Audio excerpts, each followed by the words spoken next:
Talking to two MPs with very different views on this. We'll also celebrate the arrival of the Northern Lights in England and hear about the first ever parliamentary summit on people being taken hostage by governments from Russia to Iran. Happy days for the news business, if not for anybody else. Join me after the news. On your radio, on the LBC app, and Play LBC. leading Britain's conversation. This is LBC. From Global's newsroom at 6 o'clock, House Democrats have released new emails which they say come from the estate of the late paedophile Jeffrey Epstein and which they claim shows Donald Trump knew he was abusing girls. In one, he says the US president even asked his associate, Ghislaine Maxwell, to stop. Emily Maitlis from the News Agents podcast has been looking at the messages. In one of them, it was Jeffrey Epstein telling Ghislaine Maxwell, now serving 20 years in prison, that Trump spent hours, this phrase, spent hours at his house with one of Epstein's victims. The White House says the emails are a smear. They appear to confirm a photo of Virginia Giuffre with Andrew Mountbatten Windsor is real, something he denies. The Health Secretary has denied he's involved in a coup against Sir Keir Starmer. West Streeting's called for whoever's behind the rumours to be sacked. A 5-year-old boy has died after a wall collapsed on him at an adventure golf course in southeast London. It happened at Sidcup Family Golf in Chislehurst on Sunday. The 2028 Olympics is getting a remake. Athletics will take place in the first week with all 3 rounds of the women's 100 metres on the opening day. Swimming moves to week 2. In the city, the FTSE 100 closed up 12 points at 99.11. The pound buys $1.31 and €1.13. And the LBC weather, rain continues to head north tonight, leaving drier spells behind. Mild for most, but chilly in Scotland, with a low of 3 degrees. From Global's newsroom for LBC, I'm Tim Humphrey. This is LBC from Global, leading Britain's conversation. It's 6 p.m.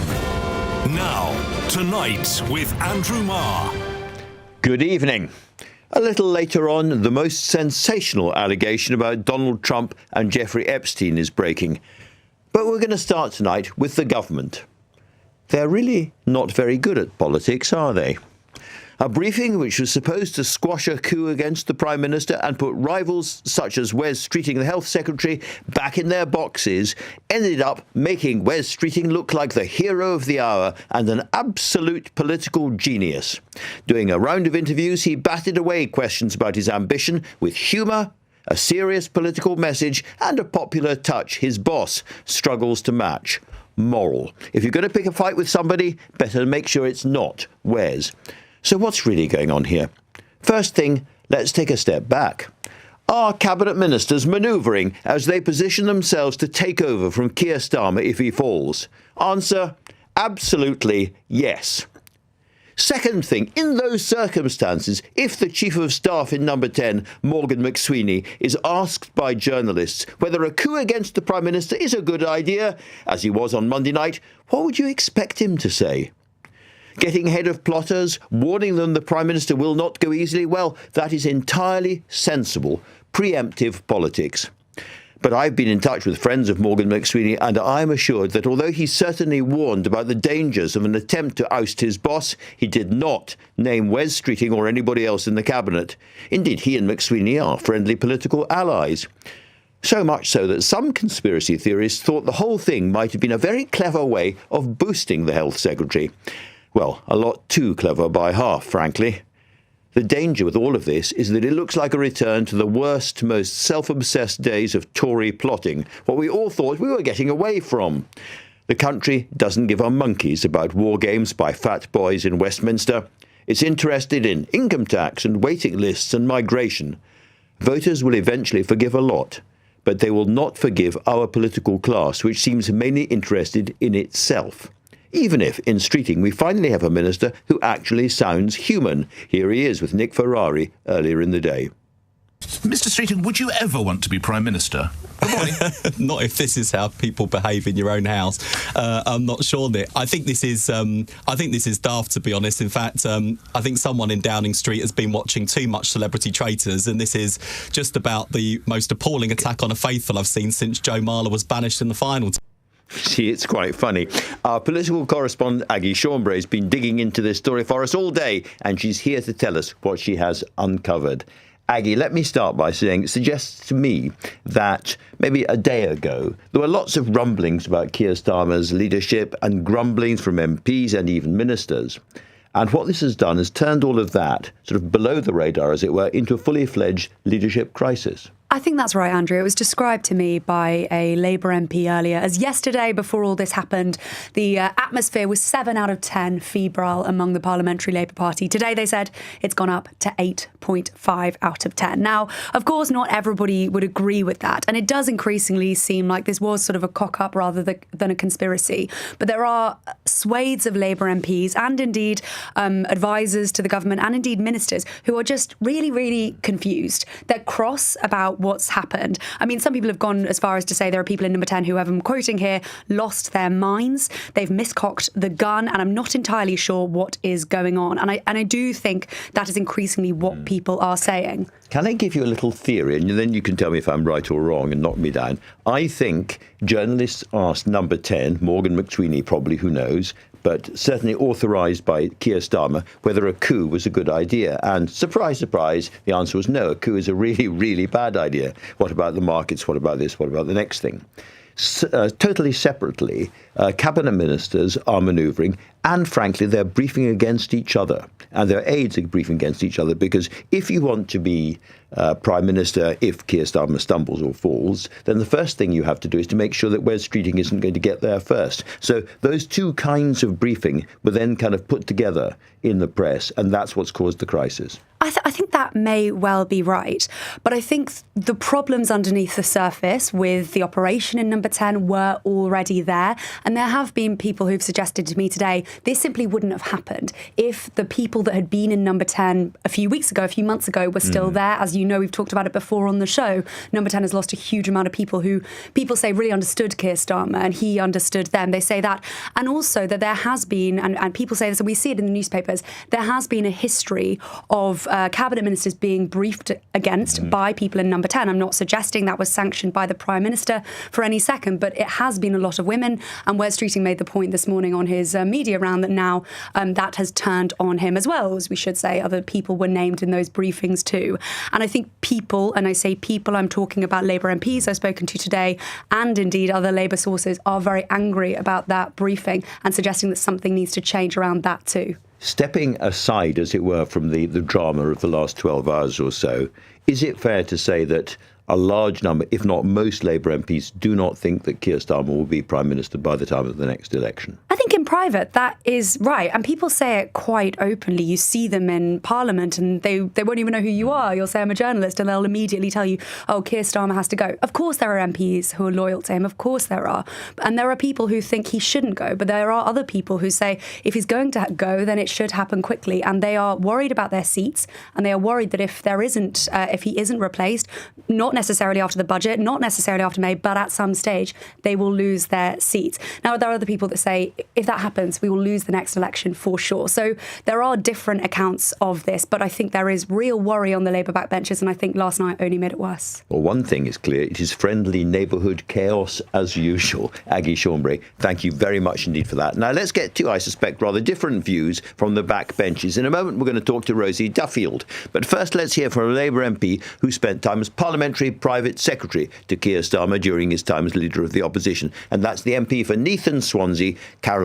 Harris. Hello. Carolyn, thank you very much for coming in. Now, you know the man. I do. He will be very, very upset about what's happened over the last few hours, won't he? He will be upset, but he certainly wouldn't have been or can be implicated in anything that may or may not have happened over the last 24, 48 hours. It's not his style. He would not brief against colleagues under any circumstances. Under no circumstances, and neither would he instruct anybody else to brief under any other circumstance. It's just not his style. He's very eloquent. He's a very strong man. He's got a lot of principle. He's got tremendous values. If he had something to say, he would say it to the person's face, and he would not expect anyone else to do anything for him or on his behalf.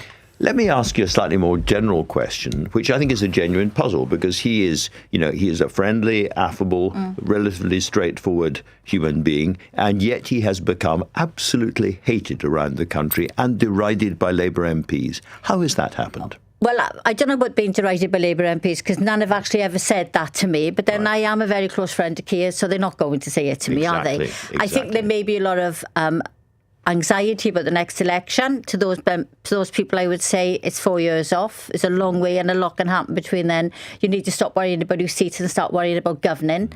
And I just think that we're in a situation where if two cabinet members spend more than 3 seconds talking to each other, somebody comes up with a plot which doesn't necessarily exist. And I think this is what's happened here. I think there are rumbles rather than plots. We can talk about that a little bit more. But you mentioned there's 4 years. There isn't 4 years in Wales. There isn't 4 years in Scotland. No. There isn't 4 years in the London No. borough elections. A whole slew of elections in May. And if they go half as badly as the opinion polls currently suggest, there is going to be more of this stuff, isn't there? Yeah, and I mean, I get quite frustrated over this, Andrew, because Wales, Scotland and everywhere else, they have to be judged on their performance.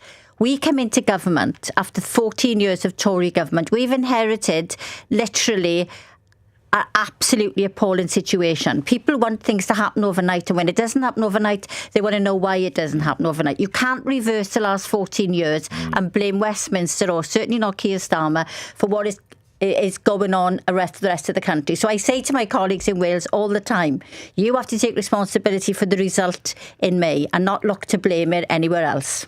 Just as Labour MPs have to take responsibility for everything they're doing. Yeah. Again, you know him, you like him. There appears to be a problem in number 10 in that, and very few people seem to last very long there. People who are close to him, they're there, they're wonderful, and then a few weeks later or a few months later, they're out again. It's a kind of, there is a problem, and I don't fully understand what's going on. Do you? No, neither do I. I mean, there's an operation. It's completely different to when we were in opposition, and it was a lot to operation. There's a whole lot different kind of structure. I mean, my trips to number 10 are to have a cup of tea with his wife or his kids and him. I don't go over there to inspect or to check what's going on there. But that's something for somebody within number 10 to sort out. And if there is a problem, Keir will expect it to be sorted out. And what about his morale? If I was him, I'd be climbing up the walls. I'd be really frustrated. I watched him in Prime Minister's Questions, and he was kind of making jokes. Is he got a sort of thick elephantine skin around this, or does it get to him? He's very resilient, and far more resilient than I am. I mean, I was one of the people who encouraged him to go for leader of the Labour Party, and I've spent many times since then thinking I should feel guilty for putting him and his family through this, because it's the nonsense he has to put up with. But he is very resilient, and it comes down to his character and his values. Final question, because I want to move on to Rosie Duffield in a second. What about the people he's got around him in number 10 at the moment? Do you think they are a strong enough team? Yes. Or varied enough team, perhaps? I mean, I don't know the background on everyone there, but they've had their job on merit, and I can only assume, therefore, that they're good at their job, and if they should be doing their job, and not, if it's been suggested, briefing. And if that is the case, then that will be something that will be dealt with soon. Well, maybe he'll be calling for you as well, Carolyn, so... you'd have to think twice before you knew what you were going to do, I suspect. Rosie, let me come straight on to that same question. The people around him, the atmosphere inside Downing Street, because you have been pretty critical in the past. You have talked about a boys' club in Downing Street. You're now an independent MP, perhaps for that reason. Yeah, I mean, that's certainly been the perception for quite a while since I've been in Parliament. And, it's not just from female MPs who are consistently briefed against. Matthew Doyle was caught briefing against me a while ago, and I certainly haven't received any sort of apology from anyone involved. But it's women political editors, it's women journalists as well. They call it a boys' club. It's just a thing that comes out of their mouth now. It's just well known. They don't get the proper briefings. Things are done very differently. Quite a lot of those boys have been sacked recently, though, haven't they? Yeah, I think we're on the fourth iteration of the comms team. It's not great in 15 months, is it really? Let me come back to what I was asking Carolyn about, because whatever you think of Keir Starmer, personally he's affable, decent, straightforward. What has gone wrong? I think there wasn't the enthusiasm about his leadership to start with, to be honest. Certainly Carolyn's a close friend and there were people that were behind that campaign, but most of the feeling in the PLP was always a bit nah. And I don't know anyone that going into the 2024 election openly said, we thought he'd be there for 5 years. If I'm being absolutely honest, and I can be now, and some of my colleagues can't be because they've still got the wit, but we didn't ever really think he would last the distance. That wasn't really the initial plan. And you're not a member of the party now, but you talk to Labour MPs the whole time, and you can be candid. So let me ask you about these rumours of plots. When I read that Wes Streeting has 50 MPs ready to leave the government and force the collapse of the government and a change of leadership, I just think that's was a word I shouldn't say on air, but I don't agree with that assessment. I think it's nonsense. Okay. So Wes's name has been in the ring for a long time, and there are people who aren't necessarily on his wing of the party who have been persuaded to potentially get around someone who we perceive as being a much better politician. There is a kind of problem, which is that in politics, as in many other walks of life, talent just rises to the top. Absolutely. And Wes is one of the most eloquent and talented politicians of our time. Yeah. And therefore, when he comes on the radio and the television, as he was this morning, and does spectacularly well on a difficult wicket, people think, do you know what? That's the kind of leadership we wouldn't mind. Yeah, we know what he stands for. He's always believed in the same sorts of things. He's Labour to the core. He's been a politician for a long, long time. He knows everyone in the party, and he is well liked and well respected. He's friendly. He's always, for example, mixed in the tea room, whereas when we see Keir Starmer going to the tea room, that's noticeable because it's very rare. Well, let's come back to the events of the last 12 hours, and let me say what I said to Aggie just a moment ago, which it seems to me that quite until very, very recently, there were lots of Labour MPs who were very worried about Keir, worried about the direction of the party, worried about the elections, and there were ministers who were certainly manoeuvring around trying to work out whether it might be me if the ball came loose from the scrum, as Boris Johnson said. And that was all going on, but it was kind of chuntering and it was kind of high-level murmuring. And what's happened because of this briefing is that it's now top of the bulletins and it is a, quote, leadership crisis. And that is a really serious change that has been manufactured in Downing Street. Yeah, I think people are potentially paving the way between here and May, because I don't know anyone in the Labour Party who believes that Keir can survive all of the initial scandals, U-turns, last May's elections, and what's predicted to happen next May. And, it's not personal. He is a nice man. He's totally, well-mannered and very sweet, but... Right, and at this point, Wes Streeting will be throwing things at the radio, but if he did become leader, would you go back to the party? Potentially. I like Wes very much. We've had some difficult conversations over the years, but at the moment I'm really happy being independent. I'd need a reason to go back. I'd need to know that the left were being incorporated into some of those roles, for example. Well, the news moves very quickly, and we have a bit of breaking news, I gather, from Aggie. Aggie. We do indeed. Letters have just been published between Sir Laurie Magnus, the ethics advisor, and Sir Keir Starmer.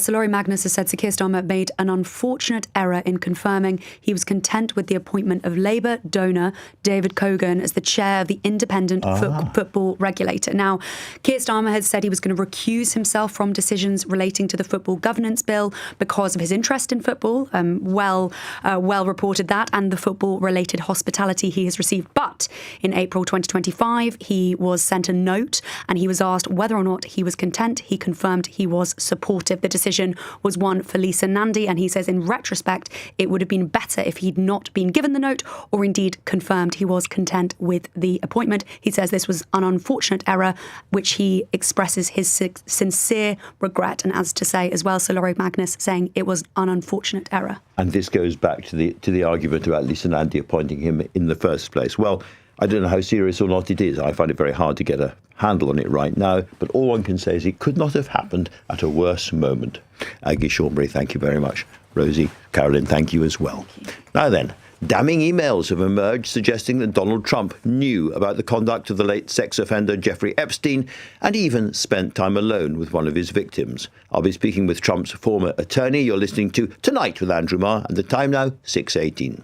Weekdays from 7 a.m. Why is there delay? Straight to the point. This government is unravelling everywhere you look. Nick Ferrari at breakfast on LBC. How can that make sense to anyone? Listen on our free Global Player app or the new LBC app. Downloaded now from your app store. LBC. If you bought a home on a holiday park in the UK, what you thought you were getting may not be what you ended up with. From unexpected site fee increases, running costs, a huge depreciation in value, many owners feel they've been missold.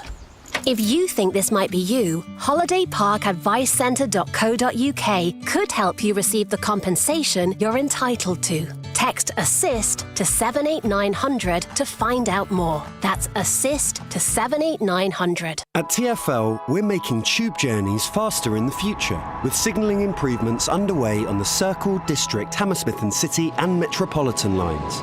And there's also the Elizabeth line, already giving you fast journeys across central London. That is how we're making the greener way to travel brighter for everyone. Search TfL Improvement Plan. To the Mayor of London and TfL, every journey matters. Elizabeth line is fast compared to other TfL modes. Greener than total estimated petrol and diesel car emissions. Hey, Harry. Hello, mate. Any tips for the game? If it's games you want, your best bet is to check out Bet Victor's casino games. They've got more games than you've had hot dinners. In fact, they've got more games than Las Vegas Gaming Convention's annual convention of games. Lots of games. Got it. Yep, there's over 4,000 slot games, including all your favourites like Big Bass Bonanza, live casino tables like roulette and blackjack, and casino games like Crazy Time. Listen to Harry and make your best bet on Bet Victor Casino. 18 plus gambleaware.org. Tonight with Andrew Marr. Watch live on both Global Player and the new LBC app. 6:20. Well, here is something sensational if it's true. New emails released by Democratic congressmen suggest that Donald Trump knew perfectly well about the conduct of the sex criminal Jeffrey Epstein.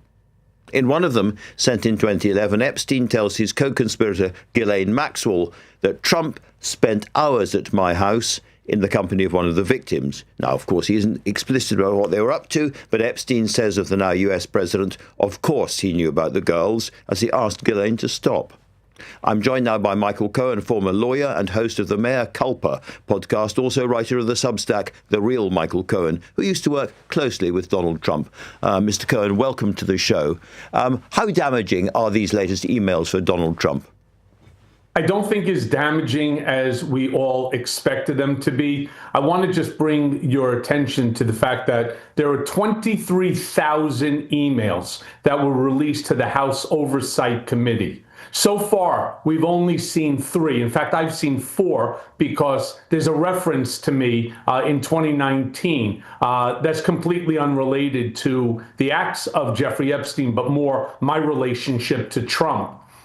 These 3 emails need a ton of explanation. Explanation of emails that preceded them and that followed them. So you turn around and you say that he had spent hours upon hours at the home of Jeffrey Epstein. That's probably true, but that doesn't connote anything nefarious. By the way, it also doesn't exonerate Trump from what may or may not have happened. It's why so many of us here in the States and around the world are calling for the immediate, unredacted release of the entire file. Well, that's absolutely crucial because there is this strange comment about him spending time alone with one of the known victims, which is what I guess people will now focus on. Well, I'm not so sure that that's what exactly the email says. I think it just says that he had been, as you know, to the house where he spent hours and was there at the parties. I don't think it specifically states with who. In fact, if I'm not mistaken, Virginia Giuffre, who is unfortunately no longer with us, she herself, even in her book, does not specifically call out Trump's name as being one of the child rapists. Well, In another part of the emails, I thought there was a reference to them being alone together, but in another part of the email trail, there's a reference. Epstein says he was sure that Trump knew about the girls because he had actually asked Ghislaine Maxwell to stop. Now, I assume stop recruiting them, stop doing what she was doing, I assume, which is perhaps puts him in a slightly better light. So once again, it validates the point that these are not the bombshells yet that everybody is looking for, myself included.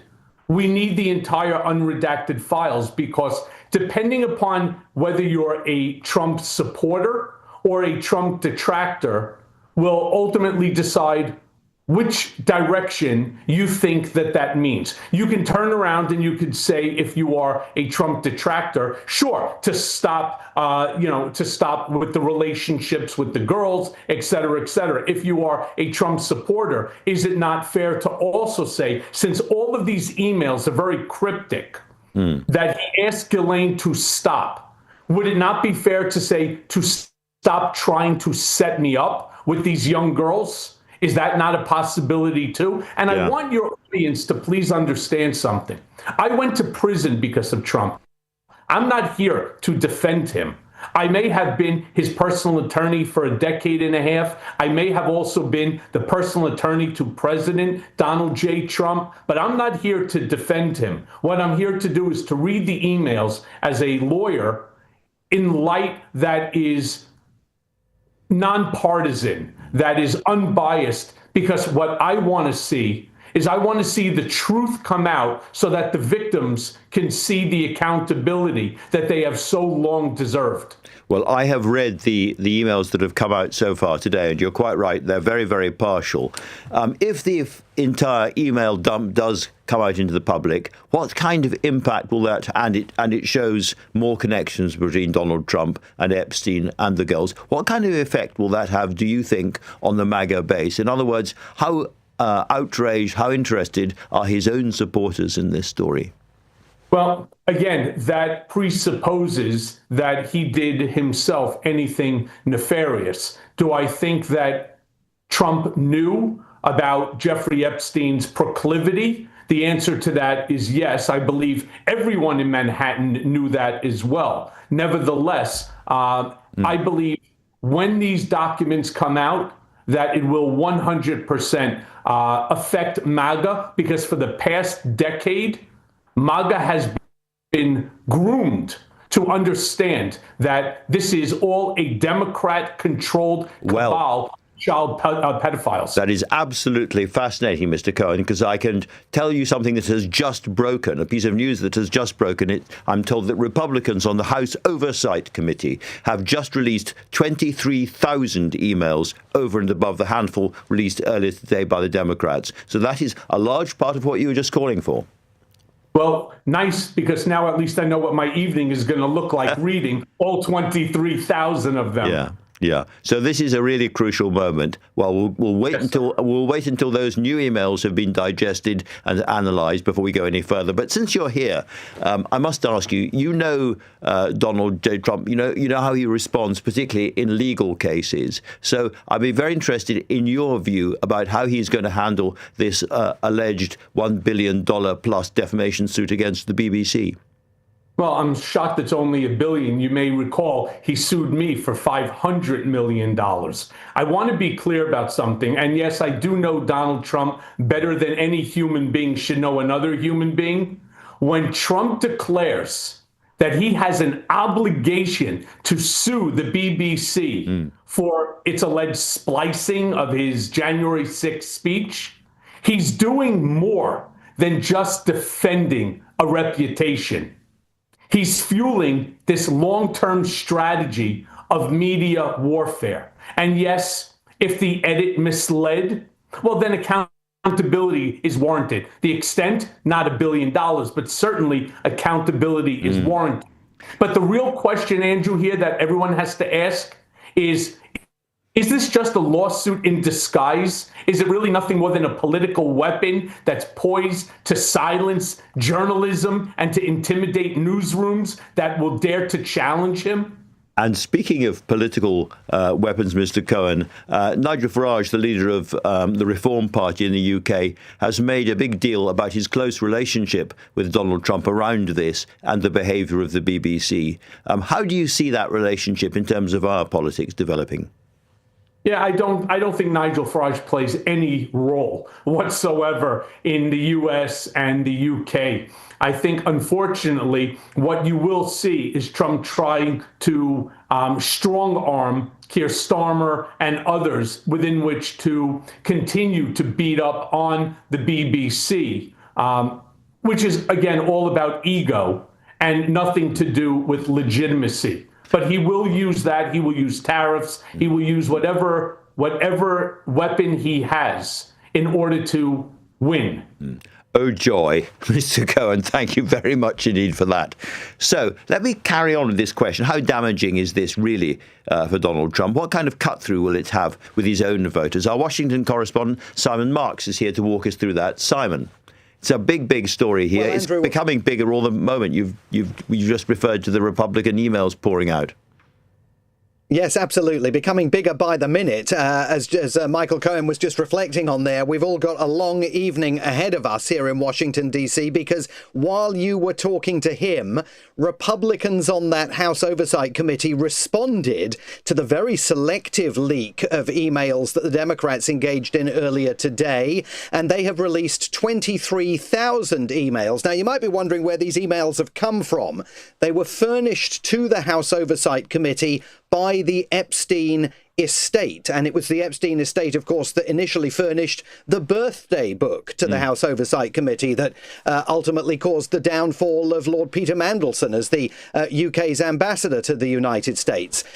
Having seen the Democrats trying to get in front of this story today by releasing those, and Michael Cohen's right, they're selective, those emails. We don't know the context of the conversations that were taking place, but we will now because the Republicans have released all the rest of the other emails. Now, they had been trying not to release those emails, but I think they have stared inevitability in the face. They know the government is coming back. They know that a Democrat who has been waiting to be sworn into office by the Speaker of the House of Representatives will have to be sworn into office. She will be the swing vote in terms of forcing the release of all of those documents. So the Republicans, within the last few minutes, putting them into the public domain. How much more information they provide, obviously we don't know because we've got to sift through them.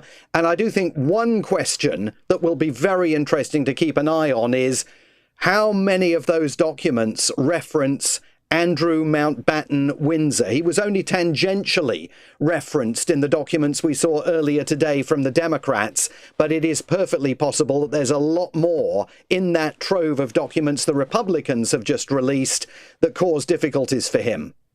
And this will be cheerfully dismissed by Donald Trump as fake news. The whole thing. Already calling it a hoax and a smear. His White House press secretary, who is about to start briefing at the White House, it's going to be a sparky affair today.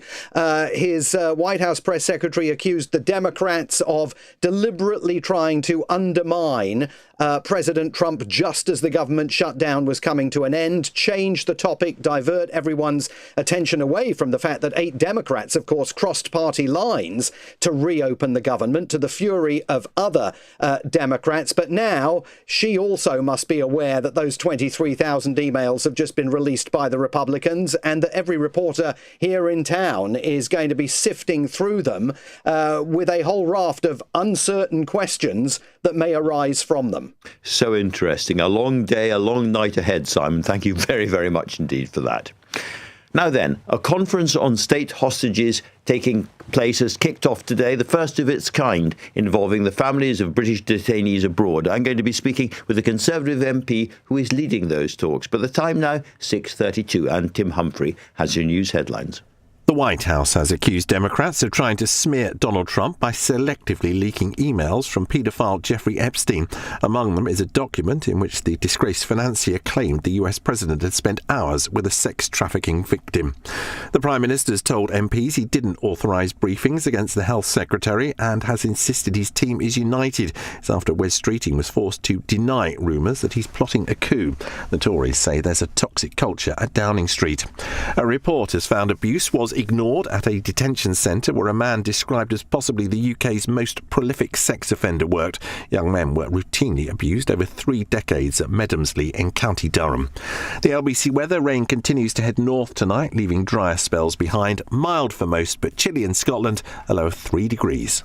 On the latest episode of The Newsagents. What on earth is going on at number 10 Downing Street? Who's in charge? Who's briefing? Who's counter-briefing? And has Keir Starmer just made himself look a whole lot weaker by what has unfolded? Get the latest episode of The Newsagents with Emily Maitlis, John Sopel and Lewis Goodall. Listen or watch on our free Global Player app or the new LBC app. Step aboard the legend of the Titanic, London's award-winning exhibition devoted to the world's most famous ocean liner at Dock X Canada Water. Walk her decks, explore her cabins, discover her secrets. With 360-degree projections, VR, an interactive metaverse, artifacts and more. Book your tickets today at legendoftitanic.com. How's the business going? We're busier than ever, but struggling to get the staff we need. Recruiting can be such a distraction. We gave Job Centre Plus a try, and they've really helped us out. Really? Yeah, it was dead easy. We got our own employer advisor, Julie, who helped advertise our jobs, shortlisted candidates for us, and let us interview at the Job Centre. We've hired some great people, and Job Centre Plus really took the hassle out of it, and there was no fee. Brilliant. That's straight on my to-do list. Find out more at business.gov.uk/recruits. Eligibility criteria apply. Amazon has increased funding for employees to £3,000 a year, every year for career development. Like Juliet, she's now a trained technician. And to her, the sound of machinery in need of repair reminds her of how far she's come. In 2 years, she's landed her dream job, providing her with valuable skills. That's up to £3,000 every year for career development at Amazon. Eligibility conditions apply. Tonight with Andrew Marr. Listen on your smart speaker. Just say, play LBC. 6:35. The first ever parliamentary conference on hostage-taking by states involving the families of British nationals who've been detained has kicked off in London. Among the speakers are Vladimir Kara-Murza, grabbed by the Russians, Nazanin Zaghari-Ratcliffe, held hostage by the Iranians, and Sebastian Lai, the son of Jimmy Lai, who is still held in solitary confinement by the Chinese in Hong Kong. So quite a roll call. I'm joined now by Alicia Kearns, the Conservative MP who chairs the all-party group on arbitrary detention and hostage-taking by states. Alicia, thank you very much indeed for coming in. These are all extraordinary people and their individual stories are remarkable. What links them in a way that makes a conference like this useful? The duty of the state to protect our people. You know, the foremost duty of any government is to look after our people. But if we look at the record of countries around the world over the last 2 decades, no one has gripped this. And particularly in the UK, we fall foul of, as we saw with Keir Starmer when it came to Jimmy Lai, of the kind of, let's focus on the trade deal. Oh, but by the way, I need to throw in, you are holding one of our people hostage. That's a bit of a problem. Yes. And I'm embarrassed to raise it, but I've raised it now, so I've done my job and I can stop talking about it. Whereas actually we need to be completely unapologetic in hunting down those who are holding our people and getting our people home. And so what I've tried to do is change the conversation and recognise that we need to have a really specialist approach to kind of singular mission that is cross-government to get these people home. And I've been doing since I was chair of the Foreign Affairs Committee, and I'm just really honoured that all these people are willing to come together today. Yeah. And you've also got a remarkable American hostage negotiator who we're going to hear on the show tomorrow, in fact. But he's somebody, I thought there should be a British version of him. There should, and look, his nickname is Captain America, and he has brought home hundreds of foreign nationals, not just Brits. And that's what's extraordinary about Roger Carstens, is that when I've had a British national being held hostage abroad, I've gone to him for advice. And we should. So I've been campaigning for years for the creation of a special envoy for arbitrary detention and hostage affairs. I did ask the new government to give Roger the job, because sadly when President Trump came in, he decided not to keep Roger. The government declined my suggestion, which is heartbreaking, because if I was in trouble, I would call Roger. If anyone I knew was in trouble, I'd call him. So I think your listeners will love listening to him. But the serious point is we need this envoy. The government promised that they were going to deliver this envoy, and so far there's no sign of them. The only rumours we have heard is that they are going to bring in an envoy, but it will be for consular affairs in general, and it'll be a political appointment, which I think would be really the wrong message to send. Doesn't sound the right kind of skill set, does it? Exactly. How many British citizens are still being held in wrongful detention by foreign states, do we think? This is the problem, we don't know. We don't know. So when I was holding my inquiry, the government refused to tell us. There's this massive, ridiculous bureaucratic nonsense where they can't decide if someone's arbitrarily detained or a hostage, or if it's just a complex case or whatever it might be. And so actually the government falls down at the first hurdle, which is just by failing to categorise people correctly. And that means that we're being incredibly apologetic and fumbling around trying to work out what it is. Hostage International think there are 14 Brits that are currently being held illegally and either arbitrarily detained or hostage. But I suspect it's actually a much higher number. Much higher number. And whereabouts? Where are the most likely places for people? So Iran, China, unfortunately, they're also our allies. So India, for example, Jagdal Singh Johal, he's been held for 8 years. He went to India for his wedding and was there celebrating. He married for 2 weeks. And he was arrested and accused of murdering a load of people, which he absolutely had not done. They've now decided that he wasn't guilty of the crimes that he's been held for the last 8 years, but they've concocted some new crimes that they're accusing him of. And when obviously the India trade deal was done a few weeks ago, really what we should have seen was Jagdal coming home as part of that. And that's the problem, divorcing geopolitics from hostage affairs. Well, I think you put your finger absolutely on the problem, which is that we in the West, and particularly in Britain perhaps, are feeling fairly vulnerable at the moment. We really want to do these trade deals, and we do rely to a certain extent on the kindness or tolerance of strangers in making those deals, and therefore to go at them at the same time and say, yeah, but you've done this bad thing with this person, and as it were, perhaps threaten or jeopardise the deal is something that governments are quite reluctant to do. They are, but the reality is actually their duty fundamentally is to protect our people. And if someone's being held hostage, that's the most egregious, essentially, attack on a British national that you can probably imagine. Their passport is being weaponised against them so that a government, often hostile, can achieve their ambitions. So actually, we need to be unapologetic about it. We need to be more transactional. And we need to say to a government, if you want this trade deal, we do need our person home. And that's a basic expectation that we will have. Very well said. Alicia Kearns, you're doing great work on this. Thank you very much indeed for coming in and talking to me. Let's return to our first story now and the extraordinary shenanigans going on at the top of government as the authority of the Prime Minister begins to bleed away. What's it like in number 10 as that happens? Does a bunker mentality take over? And if it does, what are the dangers? Let's talk now to Guto Harri, who was inside Downing Street with Boris Johnson during some of the darkest days of those Tory years. What was his experience like of working in a number 10 on the brink? It's not for the faint-hearted. It's high adrenaline, high stress. The hours, are long. There are other things that you have to get on with doing that are happening that day, and yet looming over everything is something existential, and yet something that should be trivial, that shouldn't even be on the table. And so all the important things they're meant to be handling today are just, sidelined because they are fighting for their lives. And it's more painful, I think, because it sounds largely on this occasion self-inflicted. Yeah, and part of the story, of course, is their own backbenchers, just as it was with Boris Johnson and his backbenchers. Do you think backbenchers are probably taking responsibility for their own views at the moment? I wonder whether the job of Prime Minister is almost impossible now, unless, Boris had enormous charisma, but it was compromised. But it's really hard to govern in number 10 when you cannot govern the backbenchers. And the backbenchers are going from one issue to the other, deciding each one separately without joining the dots.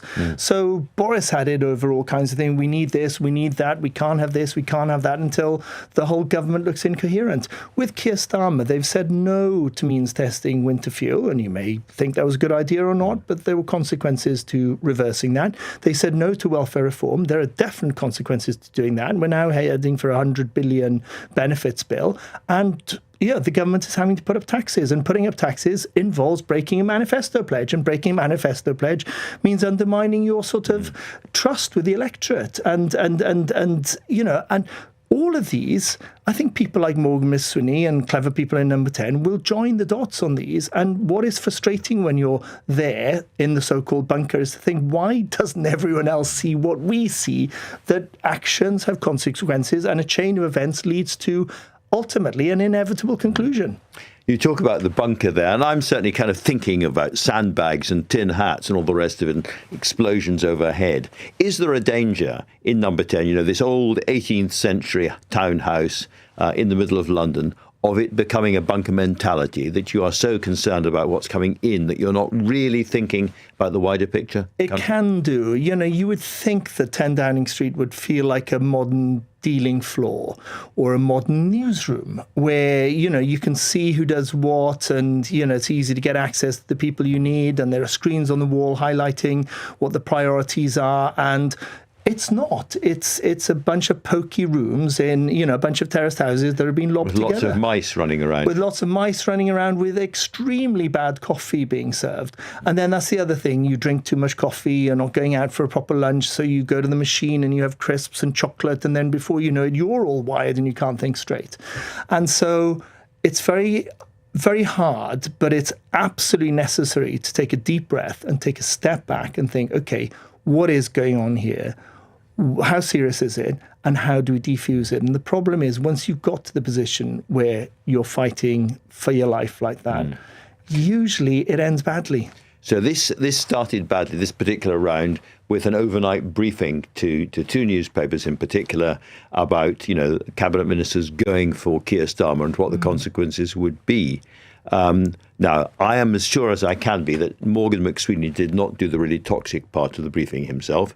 How do you think it happened, if you were imagining it? I don't know who did it, but there's an element of you want to be straight with people, that's a good thing. But, what they have done is taken something that was not only in the Westminster bubble, but in the sort of realms of quite wild conspiracies that we like to indulge in discussing over a few drinks here in SW1, but the average person out there, I don't think, thought that Keir Starmer was that close to an existential threat to the future of his premiership. So now you've taken something from the realms of almost fantasy and put it out there, the lead on all the news. And once it's there, it has a life of its own, and it has a credibility. It sticks in people's minds. And once you acknowledge one's mortality, we all know we're going to die anyway, but once you start talking about dying, it becomes a question of not if, but when. And how. And once you're into that, when and how, you're into, and you also, it has a bad effect on the backbenchers as well, because until then they can say, oh, in a wild world where I was asked this, I might do this. The moment it's out there, it's a binary choice. Are you sticking with Keir or not? And he's not in a position where the answer is going to be for enough people that it's obvious they're going to stick with him. It's a really, really dangerous moment. As somebody who was there in the hardest days of Boris Johnson, do you look at this and think it's a bit similar? Yes, I do, in terms of the hysteria of the backbenchers and the disillusionment of the ministers, because, you'll remember well, Boris survived a vote of no confidence. But, weeks later, when the writing was on the wall, he clearly had lost, the locker room of the party backbenchers and too many of his own ministers. And I think that's the danger with this, is that, he's gone from winning such a huge majority that people had a working assumption Keir Starmer had a decade in power to, is he even going to last till May? And the question of him lasting beyond May is almost kind of settled, I think. He's dead by June, politically. And the only issue is he dead before then? Final question, the law of unintended consequences. Somebody thought it'd be a really good idea to, as it were, try and put Wes Streeting back in his box overnight, knowing, presumably, that Wes Streeting was going out on the morning round of interviews. Now, I've sat there and watched them, and he knocks it out of the park again and again and again. He's funny. He's apparently candid. He jokes about himself. He understands popular culture, and he's making jokes about the traitors. And actually, he emerges in a much stronger position than he started. Yeah, well, he's consummate as a communicator, and he outclasses Keir Starmer in that department, many, many times over. So if anyone thought this was a moment to flush him out, which worked, I guess, with Andy Burnham, maybe that's what led to it. They flushed him out. That's a good point. He clumsily went to conference, and it was all done and dusted in 2 days. Whereas, in fact, what happened this morning is it turned into an edition of what, West Streeting would look like as Prime Minister. And I think most of us would have thought, looks pretty good to me. Law of unintended consequences. Guto, Harri, thank you very much indeed for that. And as Guto has just said about the average person out there, this is not just a Westminster bubble story. And if LBC's audience is anything to go by, it is certainly causing a stir. We're going to hear some of your voices, and we're going to hear from a pollster taking the temperature amongst the public next. But the time now, 6:48. Coming up at 7 on LBC, Ian Dale. At 9, should Shamima Begum be allowed back into Britain? At 8, cross question. But first, is Keir Starmer facing an overthrow? If not Keir, then who should replace him? Ian Dale at 7. Listen on our free Global Player app or our new LBC app. Buying a home on a holiday park was the retreat you always wanted. But then came unexpected site fee increases. And that was before the dramatic loss in value. If you bought a home on a holiday park in the UK, you may have been missold. holidayparkadvicecentre.co.uk could help you receive thousands in compensation. Text ASSIST to 78900. That's ASSIST to 78900. Waitrose presents I really fancy a mince pie. one man's selfless journey from sofa to kitchen. I'm getting up. For a #1 golden mince pie with juicy golden raisins, cherries and apricots, and zesty limoncello. With some cream. For a #1 golden mince pie with juicy golden raisins, cherries and apricots, zesty limoncello, and a dollop of fresh cream. Limoncello. Waitrose, the home of food lovers. Selected stores subject to availability. At TfL, we're helping to make bus journeys greener. Our entire bus fleet is 100% low or zero emission at the tailpipe, including those for our Superloop routes, helping improve air quality for all. And we'll have a fully zero emission fleet by 2034. That is how we're making the greener way to travel brighter for everyone. Search TfL Improvement Plan. To the Mayor of London and TfL, every journey matters. Greener than total estimated petrol and diesel car emissions. Leading Britain's conversation, LBC, tonight with Andrew Marr. 6:50. Is this Starmer story, however fascinating for all of us at Westminster, a bit of a turn-off to the rest of the country? In a moment, we're going to get a pollster's views with Louis O'Gearan from More in Common. But first, let's hear what LBC listeners have been telling us over the day. I don't think anybody, or any politician for that matter, gets into the job to do a bad job. I think his intentions are there. But I think the actual circus around him and the calamity that's unfolded since he's become Prime Minister, people opportunity to sort of like jump on him, and I think perhaps the publicity and the way that they put messages out, in hindsight, has been catastrophic. Wanted somebody boring. Yeah, it didn't bother me that Starmer wasn't a great orator. It didn't bother me that he was John Major version 2. I know he wants change, but what does that actually mean? And I think that's where Zach Kalansky is kind of where he's cutting through in that sense, that we know what he thinks and he's unapologetic about what he thinks. And you might not agree with everything he thinks, but at least he's saying it. Well, after 6 months of self-inflicted chaos, I think it's no surprise that there's talk of regicide. But without a leadership change won't fix anything if there's no policy change. Labour have one more chance with the budget in 2 weeks to make a difference. So, how angry are those Westminster shenanigans making the public? The pollster Louis O'Gearan is here to help us find the answers. Louis, thanks very much for being on the show. My kind of instinct is that this is a bit of a Westminster bubble story. It's not necessarily cutting through. Can you shed any light on that? Yeah, it's hard to tell, of course, so early on, but I think the cumulative effect of incidents like this, infighting in government and scandal, I think what we hear a lot in our conversations with the public is a sense of exhaustion with that kind of chaos. I think it never looks good for any government to have these kind of briefings, but I think particularly because, as we know, Keir Starmer in his speech at the beginning of the election campaign promised a politics that treads more lightly on our lives. I think people were exhausted after what they saw of years of chaos from the Conservatives. And there's a real risk that it reinforces that sense of exhaustion. So it's less the details of exactly who briefed what to whom this time round, and more a general sense of exhaustion and weariness. Oh, there they all go again.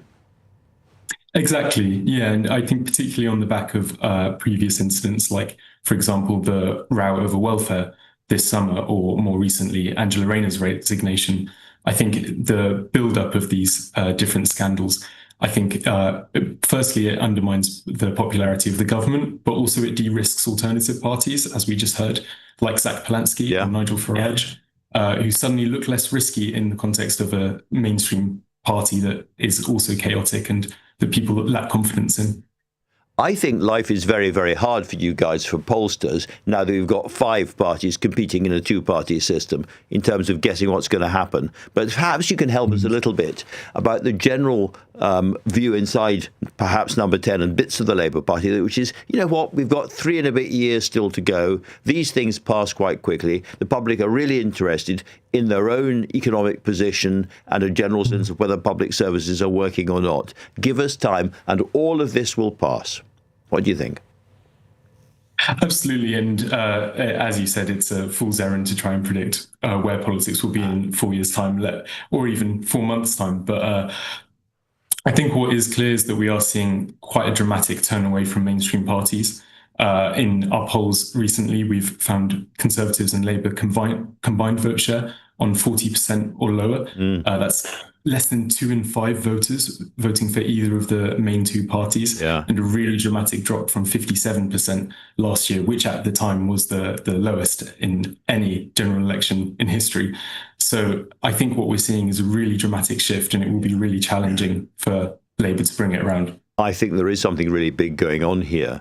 And presumably the old evidence, which is that people make up their minds about parties relatively early on in a government, and then that sticks. In other words, if they have in their head a notion of Keir Starmer's government simply not working and people being at each other's throats, they will remember that for quite some time to come. Absolutely. There is a real risk there. When Labour first got elected, we actually asked the public, how will you judge this government over the next 5 years? And the 2 top answers were how much they reduce NHS waiting lists and how much they address the cost of living.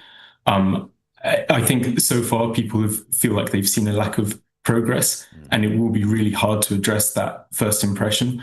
And if they are to do so, people will really need to see improvements on those key areas, on energy bills, waiting lists, and of course, handling migration. And they'll need to see it soon in order to stop that scheme setting in. Not so much time as some Labour MPs assume. Leo Gearan, thank you very much indeed for talking to me. Now then, the Northern Lights. That extraordinary display of bright pink, green and blue lights in the night sky in the far north. It's a great pity we have to travel to catch a glimpse of this extraordinary phenomenon, but tonight, believe it or not, you may be able to see it across parts of Britain.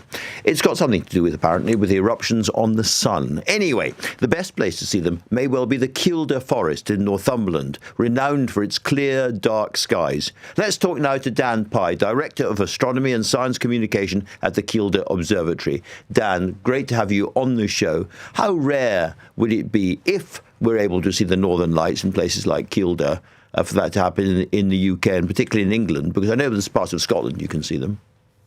Yeah, it does stretch down much of the parts of the UK more frequently than people would maybe think. Last year was probably a prime example of that. There was 2 really, really strong displays on the 10th of May and the 10th of October, where it got right down the country to the southern parts of the country. And in fact, a friend of mine took a photograph of Canary Wharf with some very light aurora in the background. So it can get really quite far down the country during solar maximum periods, which come about every 11 years. So we're in one right now. Okay. And that produces really strong aurora. So and then it'll simmer away. A daft laddie question from old Marr here. I put out, I find somewhere with relatively low light pollution, so it's not a bad place to be. Where do I look? Well, typically you would look north. That would be a good place to start. And then you might see these kind of white, ghostly pillars across the northern horizon. This is what I would call a typical Northern Lights display that we get across the northern parts of England and certainly parts of Scotland. But last year, during the stronger displays, and if we were to get another really strong display like this, it was actually above our head, and you could see curls and curvature above our head and start to see different colours coming through that as well. Brightly coloured. I mean, I guess the further north you go, the brighter the colours are, or is that wrong? Yeah, if you get really underneath the aurora, then it's going to be much more intense for you. So you're going to start to see more colour from that. When we're looking across towards the top of it, which is what we tend to see when we see these pillars on the northern horizon, it is a little bit more diffuse. It's more about escaping light pollution to really start to see the colour. And our eyes, they're not particularly good at being able to resolve the colour, to be honest. It looks much more vivid on a phone or a camera. And Dan, this is something to do with the eruptions on the sun, but we won't go into the science because I won't understand what you're saying, and nor will many of my listeners. But for now, thank you very, very much. Really interesting, and I hope lots of people go out tonight and see something extraordinary. A trove of damning emails has been released this afternoon by the US Senate committee investigation into Jeffrey Epstein, some of them suggesting that Donald Trump knew about the conduct of the late sex offender. Earlier, I spoke to one of his former associates, the lawyer and fixer Michael Cohen, about why this could cause a backlash amongst Trump's MAGA base. MAGA has been groomed to understand that this is all a Democrat-controlled cabal of child pedophiles. And if you've missed any of today's show, you can listen back on our free Global Player app or the new LBC app, where you can stay up to date with all the latest news and opinion, put your news categories in the order you want, pause, rewind live radio, and listen to a range of podcasts. So download the all-new official LBC app for free from your app store now. Coming up at 10 on LBC, it's Ben Kentish. But right now, it's time for Ian Dale. Thanks, Andrew.